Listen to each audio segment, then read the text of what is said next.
여러분들도 다 부모님이 되셨으면 자녀들을 이렇게 출생했을 때 그 자녀들의 이름을 어떻게 지으셨습니까? 그때를 잠깐 생각해 보십시오. 우리가 흔히 불리는 이름이라고 하는 것은요, 단순한 호칭이 아닙니다. 그 이상의 깊은 의미가 있어요. 그러니까 여러분들은 자녀들에게 이름을 부여할 때 어떤 친구들은 그렇죠. 자기 이름은 너무나 촌스럽다. 또 뭐 자기 이름에 대해서 이렇게 좀 자부심이 없는 친구들도 간혹 본 적이 있지만 대부분은 그렇지 않아요. 그러나 그 이름을 저는 항상 묻습니다. 아이들 이름이 있으면 그 이름의 뜻이 뭐냐고. 잘 알지는 못하지만 그 이름을 한번 듣고 싶어서. 왜? 그 이름 속에 그 부모님의 철학이 있습니다. 이 아이가 어떤 사람이 되었으면, 어떤 삶을 살았으면 그런 부모의 마음이 그 이름 속에 투영이 되어 있는 것이죠. 그래서 우리가 계속 그 이름을 불러주다 보면 정말로 그 아이의 삶이 그 이름과 같이 이렇게 발전해가고 그 길을 향해서 나가는 것을 우리가 볼 수 있습니다. 한마디로 말하면 그 이름은 그 자신의 정체성입니다. 그리고 그가 어떤 존재로 살아가야 되느냐라고 하는지를 나타내는 것이 그 이름인 겁니다. 성경에도 보면 하나님께서는요, 중요한 고비고비 때마다, 일하실 때마다 그 이름을 바꿔주시든지 새로운 이름을 부여해 주시는 것을 볼 수가 있습니다. 아브라함이 아브라함이 되죠. 사레가 사라가 되죠. 야곱이 이스라엘이 됩니다. 예수님의 제자 중에는요, 시몬이 베드로가 됩니다. 이 시몬이라는 뜻은 갈대라는 뜻입니다. 정말로 갈대와 같은 그런 이름이, 그 인생이 주님을 만나서 베드로, 페트라, 반석이 된 겁니다. 사도 바울은요, 이름이 두 가지였습니다. 히브리식 이름은 사울이었고 헬라식 이름은 바울이었습니다. 그런데 공교롭게도 히브리식 이름은 크다는 뜻이고 이 로마식, 헬라식 이름은 작다라는 뜻입니다. 그런데 사도 바울은 주님을 만난 다음에 자기의 이름을 바울로 이제 소개하는 것을 볼 수가 있습니다. 이는 단순한 호칭의 문제가 아니지요. 예수 그리스도의 이름 앞에서 이제는 내가 철저하게 나 자신을 낮추고 복음의 도구가 되겠습니다라고 하는 그런 겸손의 표현인 겁니다. 오늘 예수의 이름이 오늘 우리들에게 있어서 과연 왜 존귀할까라고 하는 것을 짧은 시간에 우리가 함께 나누고 마치도록 하겠습니다. 왜 예수의 이름이 존귀할까? 이 성경에서 증언하는 예수님 이름에 권세가 있다라는 겁니다. 성경을 들여다보면 그 예수의 이름을 단순한 이름이 아니다라고 하는 것을 계속 반복해서 말하는 것을 우리는 볼 수가 있습니다. 오늘 본문 12절에도 그렇습니다. 다른 이로서는 구원을 받을 수 없나니 천하 사람 중에 구원을 받을 만한 다른 이름을 우리에게 주신 일이 없습니다. 이렇게 말씀하고 있습니다. 세상은요, 모든 종교는 결국 같은 산으로 올라가게 되어 있다, 그렇게 열려져 있는 길이다라고 이야기를 합니다. 그러나 성경은 오늘 본문의 말씀처럼 아주 단호합니다. 아주 분명합니다. 구원은 오직 예수 그리스도 안에만 있다라고 말씀합니다. 여러분들 어떤 사람이 바다 한 군데 빠졌습니다. 구명조끼도 없고요, 지나가는 배도 없습니다. 수영을 좀 잘한다 치더라도요, 시간이 지나면 지치고 힘이 빠지면 결국 죽을 수밖에 없어요. 그런데 마침 누군가 배를 타고 가다가 그 사람을 발견했습니다. 그리고 건져주기 위해서 손을 내밀었습니다. 오늘 이 사람이 살 수 있는 방법은요, 그 내민 손을 붙잡는 것 외에는 아무것도 없는 것이죠. 구원이라고 하는 것은 여러 방법 중에 하나가 아닙니다. 예수 그리스도만이 그 죽어가는 사람에게 내민 손과 같다라는 것이죠. 그 손을 잡지 않으면 죽는 거예요. 오직 예수님만이 길이요 진리요 생명이심을 오늘 이 시간 다시 한번 우리가 믿으시기를 축원합니다. 빌립보서 2장 9절에서 11절에는 또 이렇게 우리들에게 소개를 합니다. 이름으로 하나님이 그를 지극히 높여 모든 이름 위에 뛰어난 이름을 주사 하늘에 있는 자들과 땅에 있는 자들과 땅 아래에 있는 자들로 모든 무릎을 예수의 이름에 꿇게 하시고 모든 입으로 예수 그리스도를 주라 시인하여 하나님 아버지께 영광을 돌리게 하셨느니라. 아멘. 이 말씀은 우리에게 분명하게 가르쳐 줍니다. 예수님의 이름은 구원의 유일한 이름이고 모든 세력을 제압하는 권세의 이름이고 모든 무릎을 꿇게 하는 존귀한 이름이다 라고 우리들에게 소개하고 있습니다. 구약 성경에 보면 하나님의 이름은요, 그 하나님의 임재와 권능을 동시에 나타냅니다. 신약에 와서 이 하나님의 권세와 구원이 예수라는 그 이름 안에 담겨져 있는 것이죠. 그래서 우리가 예수님의 이름을 부른다라고 하는 것은 단순한 종교적인 행위가 아닙니다. 살아계신 하나님의 능력을 인정하는 것이고요, 그 능력을 의지하는 믿음의 고백, 신앙의 고백인 것입니다.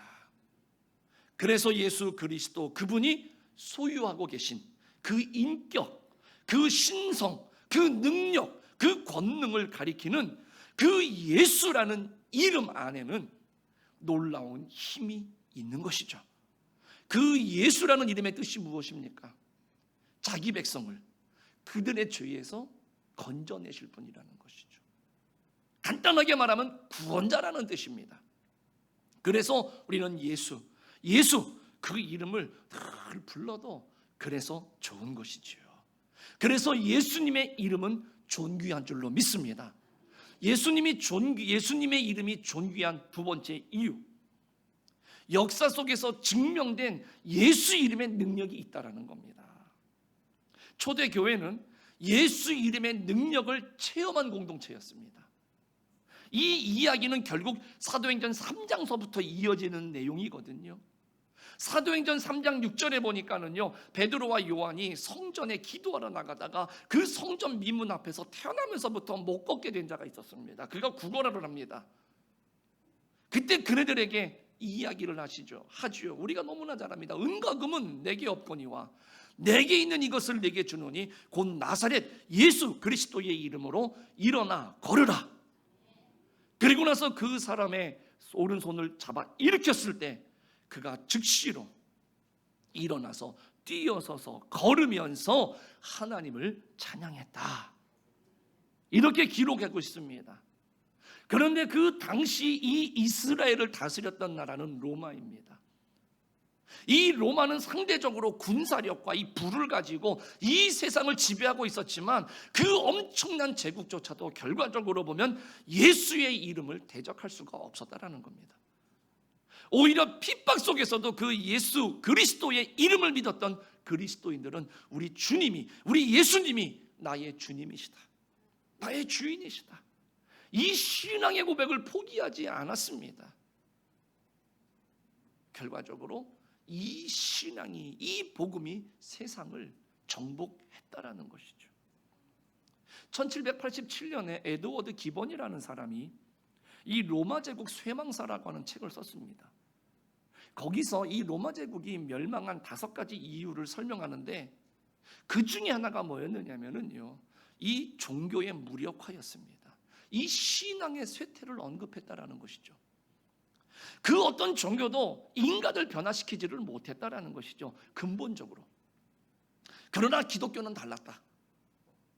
예수의 이름을 부르는 순간 그 사람들의 삶이 변화가 되었고 그 가치관이 변화가 되었고 죽음을 두려워하지 않는 사람들로 그네들이 변화가 되었다라는 것이죠. 오늘 본문에서도 이 예수님의 제자들에게도 이러한 변화가 일어나고 있었고 이미 일어나 있었습니다. 이것이 세상을 뒤집는 예수 이름의 능력이었던 것이죠. 예전에 사역하던 교회에서 한 성도님이 계셨는데 그분이 건강검진을 하고 오셨는데 이제 암이 발견된 겁니다. 그 순간부터 이분이 저녁 시간이면 오셔가지고 그 지하 성전에 들어가서 간절히 기도하는데 그 빈 교회에 그 소리가 이렇게 올라옵니다. 사무실에 앉았으면. 근데 너무 절절해요. 그냥 듣기만 해도요, 저도 그냥 가슴이 뭉클뭉클해집니다. 이게 들릴 때마다 같이 기도할 정도로. 그런데 제 마음속에는 하나님 고쳐주십시오, 도와주십시오, 그런 마음이 저절로 그렇게 생겼는데, 그렇게 기도하는 그 성도님이 나아지질 않아요. 전혀 변화가 없습니다. 그런데 어느 날 그 교회 로비에서 마주할 기회가 있었습니다. 제가 벌써 어떻겠습니까? 여러분들 그런 분들 앞에 서면은 우리들의 모습이 어떨지 상상이 가시죠. 조심스럽게 얘기를 했는데 오히려 그분이 환하게 웃습니다. 그리고 목사님 걱정하지 마십시오. 걱정하지 마십시오. 괜찮습니다. 그러면서 그분이 하셨던 말씀입니다. 예수님이 내 안에 계신 것만으로도 저는 이미 고침을 받은 겁니다. 지금도 뭉클한데요, 울컥한데요. 그때 제가 울어버렸습니다. 그리고 그분을 관찰을 하는데 보니까 그분은 돌아가시는 그 순간까지 다른 환자들하고는 달랐습니다. 정말 즐거웠어요. 정말 기뻤어요. 많은 성도들에게 위로를 주고 기쁘고, 내가 할 수 있는 힘이 닿는 것은 열심히 교회를 위해서, 다른 사람들을 위해서 헌신하시고 다른 사람들을 위해서 열심히 사셨던 그 모습. 마지막 순간에 집에 가서 그분의 손을 꼭 붙잡고 제가 임종 기도를 할 때 그 모습이 지금도 선합니다. 우리가 기억할 것은 이 베드로와 요한의 능력이 아닙니다. 우리의 능력이 아닙니다. 바로 예수의 이름인 줄 믿습니다. 그 예수 이름에 권세가 있는 거예요. 그래서 그는 끝까지 소망 중에 하나님 앞에, 그 하나님이 나와 함께 하심을 체험하고 저 하늘의 소망을 가지고 열심히 사시다가 하나님의 품에 안기게 된 것이죠. 오늘 이러한 말씀을 통해서 오늘 우리들이 생각해 볼 필요가 많이 있는 것이 있습니다. 오늘 우리는 지금 이 상대주의 속에 삽니다. 다원주의 속에 살아가고 있습니다. 그러니까 세상은 말하기를 길이 많다라고 말합니다. 그러나 예수님은 분명하게 말씀하세요. 내가 곧 길이요 진리요 생명이니 나로 말미암지 않고는 아버지께로 올 자가 없느니라. 분명하게 말씀하셨어요. 하나님께 나가는 길은 오직 예수 한 분뿐입니다. 그러므로 오늘 우리가 사업을 하든 학업을 하든 가정과 교회 생활을 하든 결정적인 순간에 붙들어야 될 것은 예수의 이름입니다. 병상에 누운 성도가 마지막으로 부르는 이름도 예수의 이름이고요. 우리가 죽음을 넘어서 영원한 하나님 나라에 들어갈 때에도 끝까지 붙잡아야 되는 이름은 예수의 이름인 것이죠. 그런데 오늘날 많은 사람들은 성공이라고 하는 이름, 명예라고 하는 이름, 돈이라고 하는 이름을 의지합니다. 그런데 그것은 시간이 지나면 언젠가는 없어져요. 하지만 예수의 이름은 세월을 넘어서 변치 않는 능력입니다. 인생을 구원으로 이끄는 유일한 이름이 된다는 것이죠. 오늘 말씀을 정리해 보겠습니다. 여러분들, 결론적으로 예수의 이름, 오직 그 한 분 이름만을 의지하는 우리 교회와 성도가 되시기를 축복합니다. 요한복음 14장 13절에서 말씀하십니다. 너희가 내 이름으로 무엇을 구하든지 내가 행하리니, 이렇게 말씀하십니다. 이 말은 예수의 이름으로 구하면, 기도하면 응답하시겠다는 거죠. 그러나 우리는 하나 주의를 해야 됩니다. 조건이 있습니다. 하나님의 뜻에 합당해야 된다는 것이죠.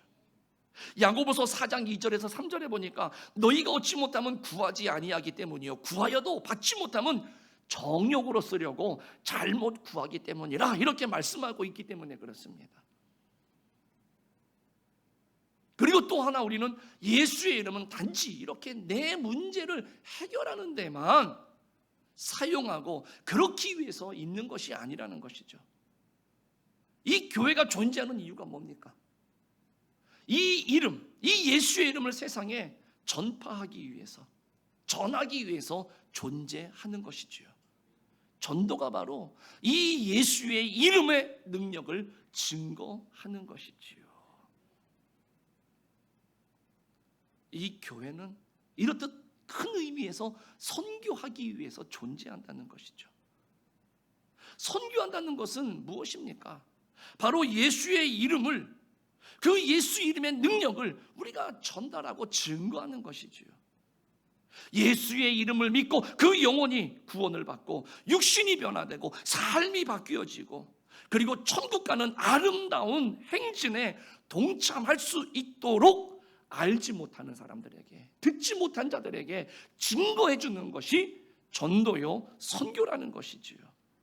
그래서 전도하지 않는 교회는요, 교회라고 볼 수가 없는 거예요. 전도하지 않는 성도는요, 이 사명과 본분을 지금 감당하지 못하고 있는 것이죠. 여러분들 지금 이 앞에 이 벽돌을 쌓아 놓았습니다. 빈 벽돌도 있고요, 빈 공간도 아직 남아 있습니다. 그러나 여러분들, 오늘 내가 적은 그 이름을 이곳에 쌓았다라고 한다면 여러분들, 우리는 정말로 이들이 복음을 듣기 위해서, 이들이 정말로 예수 이름의 능력을 체험하기를 위해서 우리는 기도하고 또 우리들이 하나님 앞에 간구해야 될 줄로 믿습니다. 그와 동시에 여러분들의 삶 속에 어떤 두려움과 문제가 있으십니까?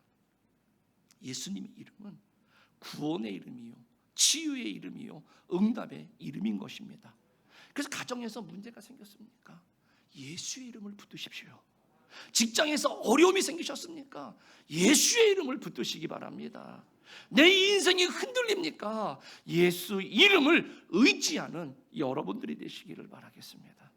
예수 이름 앞에서 어떤 문제도 절대 더 이상 권세를 가질 수 없다, 이 사실을 우리는 기억하셔야 돼요. 그래서 예수 이름 앞에 귀신도 물러가고요, 예수 이름 앞에서 병마도 물러가고요, 예수 이름 앞에 그 절망은 소망으로 바뀌어지는 놀라운 역사가 나타나게 되는 것이죠. 바로 이것을 가능케 하는 존귀한 이름이 뭐냐? 바로 예수의 이름입니다. 그럴 때 우리의 삶이 흔들리지 않습니다. 우리 교회가 흔들리지 않습니다. 그리고 세상 속에서 그 예수의 이름이 존귀하게 드러나도록 오늘 우리를 사용하실 것이고, 또 그런 우리의 삶을 통해서 존귀하신 주님의 이름이 드러나게 될 줄로 믿습니다. 그러므로 사랑하는 성도님들, 우리는 담대하게 선포할 수 있어야 돼요. 누구를요? 예수의 이름을 선포할 수 있어야 되는 겁니다. 다른 이름이 아닙니다. 오직 예수의 이름을 선포하시기를 바랍니다. 구원의 이름, 소망의 이름, 승리의 이름이 되시는 예수 이름을 우리는 전할 수 있기를 간절히 축복합니다. 그래서 찬송가 91장 후렴이 뭔지 줄 아십니까? 예수의 이름은 전국의 기쁨이라, 이겁니다. 예수의 이름이 세상의 소망이요, 예수의 이름이 천국의 기쁨이라고 말하고 있습니다. 이러한 기쁨과 소망이 여러분들이 예수의 이름을 붙들고 예수의 이름을 선포할 때에 여러분들의 삶 속에 이와 같이 넘치게 되기를 주님의 이름으로 간절히 축원합니다. 기도하겠습니다.